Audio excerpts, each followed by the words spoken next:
Hey everyone, thanks for joining us on Adult Education tonight. On tonight's show, we'll be discussing contrasting philosophies of modernism and postmodernism and what roles they have to play in the future of adult education. Tyler and I seem to have differing opinions on the matter, so this should be an interesting show. In addition to our own airshow debate, we are also pleased to announce that we have three experts in the field of modernism, postmodernism, and education that should shed some light on this somewhat confusing but hot-button issue. Let's kick things off by getting to know a little more about postmodernism and why it's so relevant in the world today. Let's throw it over to our resident postmodernism expert, Verinder Singh.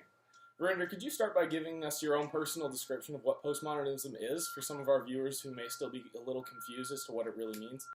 Hey guys, and thanks for having me on the show. Postmodernism is just a way of analyzing things.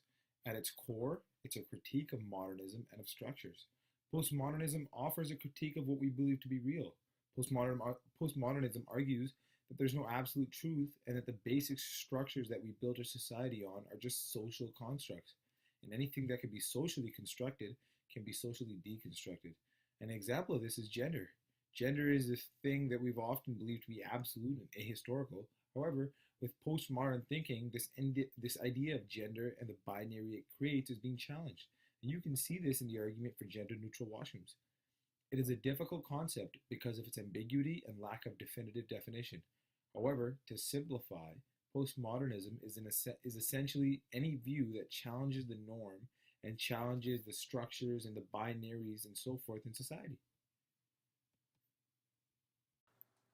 Thanks, Verinder. I think that clarifies quite a few things, but I'd like to know more about social constructs and the underlying concept of constructivism.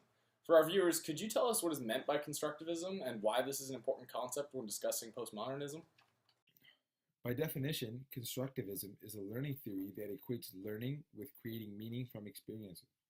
Constructivism posits that learning is more meaningful to students if they are able to interact with a problem or concept.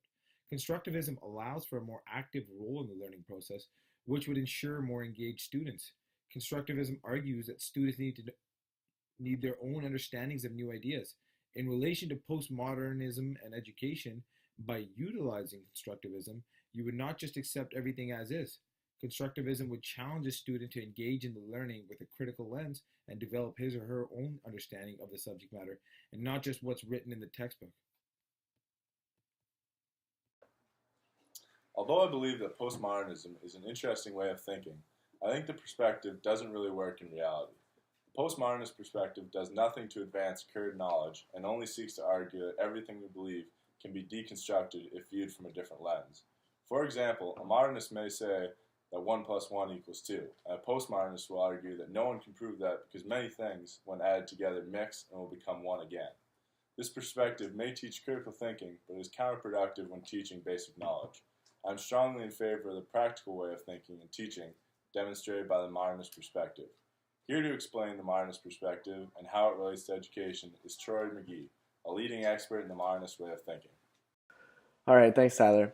So modernism is a school of thought or a movement that took place in the late 19th century and early 20th centuries. It involved a reform music and art, music, literature, and the applied arts. It was based on rational thinking, logic, and science, and its goal was to create a clear and rational view of the world, believing that through science and reason, mankind can advance and grow. It advocated that the belief there is so much to learn in the past that could be beneficial to the present day. Education and modernism go hand in hand. Since modernism is based on logic and science, it is reasonable to assume that the most effective methods of education are based on the concept of modernism. Education is subjective the majority of the time. Therefore, it may become inefficient to take a stance of postmodernism when teaching or enrolling in a class. An individual will use common logic to retain information given to them in a classroom and allow their logical methods of thinking to lead them to the most reasonable and effective answer. Thanks for the explanation, Troy. Can you speak a little about the importance of values and logic in the modernist perspective versus the postmodernist? Alright, yeah, so modernism, when compared to postmodernism, is a logical approach to arrive at an answer, like I stated before. Modernists believe that societal significance should be valued higher than political significance. Modernists supported the belief that there is a purpose for life and that should be viewed objectively. Modernists had an optimistic view of the world and believed that there are values and ethics that need to be followed. The era of modernism was a time of artistic and literary advancement. Great works of art and literature were abundant, as well as music, architecture, poetry, and science. Modernist works were admired for their simplicity and elegance, and I'm going to give you an example really quick here. So a modernist would assume that 1 plus 1 equals 2.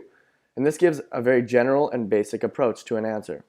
But when we look at a question asked through a postmodernist perspective, they might assume that 1 plus 1 equals a window. This is a very general example, but if the question, what does 1 plus 1 equal, has multiple different answers, it can lead to almost an ineffective way of teaching methods and will lead to an almost illogical approach. This example demonstrates how, with modernism, there is a simplified, single answer to any problem that may arise. Thanks for your input, Troy. You bring up fair points about the simplicity of the modernist perspective, but I would respectively contest that this simplistic way of thinking leads to narrow-mindedness and a lack of critical thinking. As a society, we're only really recently starting to question many of our society's constructs that may be damaging to some individuals. One example of this is our narrow-minded views of gender that leads to stereotyping and confusion on the part of some individuals. Postmodernism teaches people to be open-minded about these issues and to view them from a variety of lenses. Although I agree with you that we should be teaching open-mindedness, basic logic and knowledge should still be viewed from the modernist perspective. These fundamental sciences, math, physics, chemistry, and biology, all rely on reality to guide our views of the world. Postmodernism may be able to look critically at the fine arts, but there is no use for it in the realities of the world. I agree with you that postmodernism shouldn't be the dominant philosophy in the fundamental sciences, but I do think it has a large role to play in the social sciences and in teaching, because each individual's perspective becomes important in that setting. However, education systems and its practitioners have been resistant to the shift towards postmodern philosophical beliefs. For more information on this, we'll hand it over to our education expert, Sholeh Sharifi.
That makes a lot of sense, Sholeh. Thanks for sharing that with us.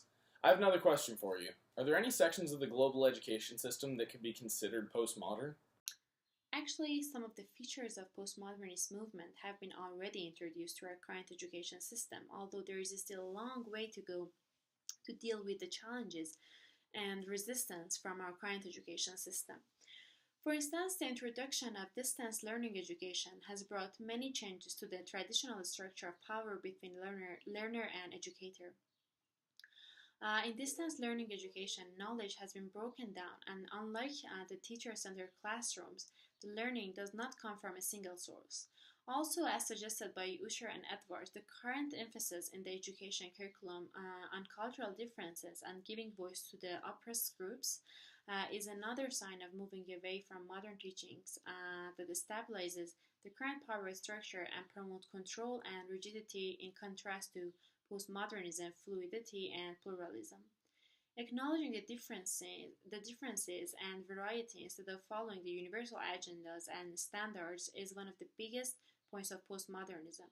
What is still missing in our today's system is that regardless of new methods and agendas for learning, the process is still highly centered on teachers.